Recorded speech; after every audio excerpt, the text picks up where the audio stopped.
नमस्कार, मी स्नेहल चौधरी. आपण पाहत आहात LS मराठी. पाहूयात काही महत्त्वाच्या घडामोडी. चांदोबाचा लिंब या ठिकाणी संत ज्ञानेश्वर महाराज यांच्या पालखीचं पहिलं उभं रिंगण. वारकऱ्यांचा उत्साह.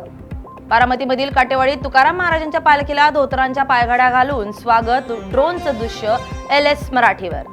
काटेवाडीत तुकाराम महाराज पालखी रथाभोवती मेंढ्यांचं रिंगण, डोळ्याचं पारणं फेडणारा सोहळा. केतन अग्रवाल खून प्रकरणात धक्कादायक खुलासे. केतनला स्लो पॉइझन देऊन मारण्याचा सिया चेतनचा डाव.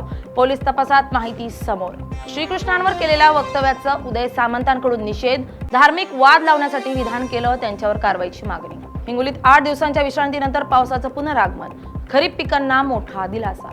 कोल्हापुरात आम आदमी पक्षानं काढली गाडीची अंत्ययात्रा. E20 पेट्रोल सक्तीच्या विरोधात कोल्हापूरकर आक्रमक.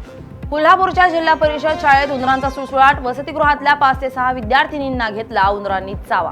कोल्हापुरात मकोकातील गुन्हेगारांवर अज्ञातांचा गोळीबार. रिंग रोडवर तणाव. गोळीबारानंतर हल्लेखोर पसार. राज्याला पुढील 7 दिवस पावसाची प्रतीक्षा करावी लागणार. पुणे वेधशाळेची माहिती.